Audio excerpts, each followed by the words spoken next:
देखिए, समाजवादी पार्टी और कांग्रेस पार्टी एक सांपनाथ है तो एक नागनाथ है।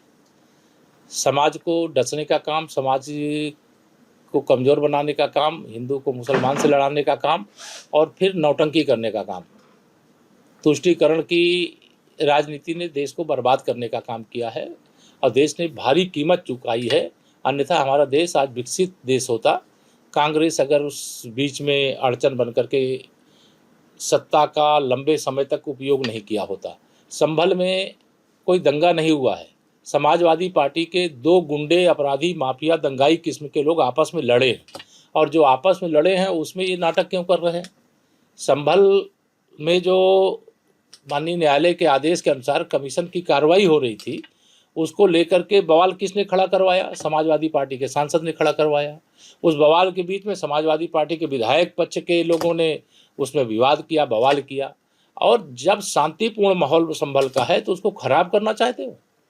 देश में माननीय प्रधानमंत्री श्री नरेंद्र मोदी जी के नेतृत्व में और प्रदेश में आदरणीय मुख्यमंत्री योगी आदित्यनाथ जी के नेतृत्व में भाजपा की सरकार है, जहाँ सुशासन, विकास, दंगा मुक्त प्रदेश, गुंडा मुक्त प्रदेश, माफिया दंगाई मुक्त प्रदेश, इस दिशा में सरकार संकल्प के साथ काम कर रही है और कोई कानून से खिलवाड़ करेगा तो उसके खिलाफ कानून अपना काम करेगा। कोई किसानों की कोई समस्या होगी, सरकार किसानों के प्रति समर्पित है, उनको कहना चाहिए और सरकार सुनने को तैयार है। लेकिन किसान की आड़ में कोई राजनीति करेगा तो उनका हश्र वही होगा जो हरियाणा में कांग्रेस का हश्र हुआ। देखिए, अभी मैं इस पर कोई टिप्पणी इसलिए नहीं करना चाहता, जो मामला न्यायालय के समक्ष विचाराधीन है उसमें माननीय न्यायालय के निर्णय का इंतजार करिए।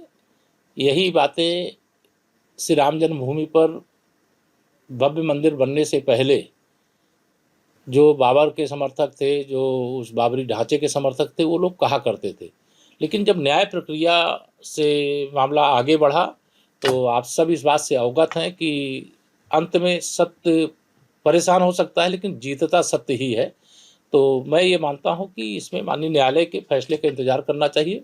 किसी को लंबी चौड़ी, चाहे वो सपा के राष्ट्रीय अध्यक्ष श्री अखिलेश यादव जी हों, चाहे सपा के विधायक हों, चाहे सपा के सांसद हों, चाहे अन्य कोई पदाधिकारी हो, इस पे बहुत बड़बोलापन दिखाने की किसी को आवश्यकता नहीं है। कानून को अपना काम करने दें, न्यायालय को अपना काम करने दें, लेकिन सच्चाई सामने आने दें, देश के सामने आने दें, प्रदेश के सामने आने दें।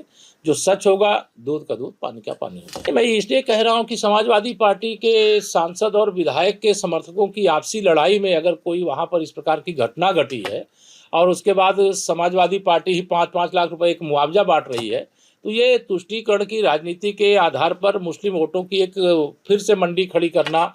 और 5 लाख फिर क्यों दे रहे हैं? मैं तो कह रहा हूँ 5-5 करोड़ दे दो, आपके पास देने के लिए है। लेकिन यह 5-5 लाख रुपया देने का विषय कहाँ से आया? समाजवादी पार्टी इस प्रकार की जो बातें करती है उससे यह स्पष्ट समझ में आता है कि जो अभी विधानसभा के उपचुनाव हुए, उपचुनाव में समाजवादी का सुपड़ा जो साफ हुआ, वो जख्म उनको बहुत गहरा लगा है। वो जख्म को सहलाते सहलाते वो कभी कभी इस प्रकार के रास्ते अपनाते हैं। लेकिन मेरा ये मानना है कि समाजवादी पार्टी को श्री अखिलेश यादव जी और उनके जो गुंडे, अपराधी, माफिया हैं, सब उसको समाप्त होने से बचावें। संभल को भाजपा की सरकार है और उसे संभाल लिया जाए। होने दो जी, चाहे जितनी बैठक करें। बैठक इनकी हुई थी लोकसभा चुनाव से पहले माननीय नरेंद्र मोदी जी को देश का प्रधानमंत्री बनने से रोकने के लिए, लेकिन माननीय मोदी जी तीसरी बार प्रधानमंत्री हैं। हरियाणा में इन्होंने आम आदमी पार्टी के साथ गठबंधन होना था, वो उनका टूट गया। महाराष्ट्र में ये सब गठबंधन करके लड़े, इनका सुपड़ा साफ हो गया।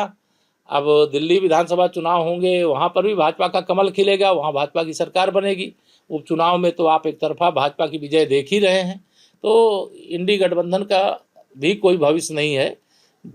जो जिस गठबंधन के नेता झूठ बोलने की ऑटोमेटिक मशीन श्री राहुल गांधी जी होंगे, उसका और जो गुंडों, अपराधियों, माफियाओं, दंगाइयों के अगुआ और जो फर्जी पीडीए के डायरेक्टर बनकर के श्री अखिलेश यादव जी लोगों को गुमराह करने का काम कर रहे थे, उनकी पोल खुल चुकी।